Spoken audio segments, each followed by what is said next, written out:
Hello മക്കളെ, welcome back ഏഗൻ. എടാ, ഇന്ന് നമ്മൾ പ്രധാനമായിട്ടും നോക്കാൻ പോകുന്നത് നമുക്ക് പബ്ലിക് എക്സാമിന് പ്രതീക്ഷിക്കാവുന്ന ഒരു ക്വസ്റ്റ്യൻ ആടാ. മാച്ച് ദ ഫോളോവിങ് എന്ന് പറയുന്ന ഭാഗത്തിൽ നിന്ന് ഞാനിതാ ഇവിടെ കുറച്ച് വ്യക്തികളെ പേര് കൊടുത്തിട്ടുണ്ട്. അതുപോലെ തന്നെ അവർ ചെയ്തിട്ടുണ്ടായിരുന്ന പ്രധാനപ്പെട്ട കോൺട്രിബ്യൂഷൻ എന്താണെന്ന് നമുക്ക് നോക്കാം.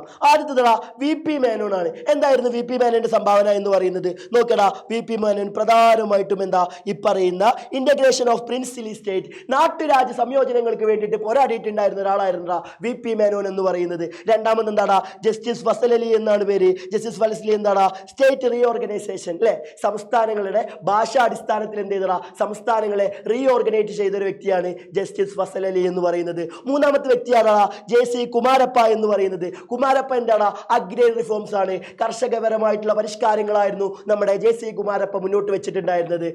നാലാമത്തെ ആളാണ് ഇല്ല എന്ന് പറയുന്ന വ്യക്തി. അദ്ദേഹം എന്താണ്, പഞ്ചശീല പ്രിൻസിപ്പൾ, പഞ്ചശീല തത്വങ്ങൾക്ക് പേര് കേട്ടിട്ടുള്ള ഒരു വ്യക്തിയാണ്.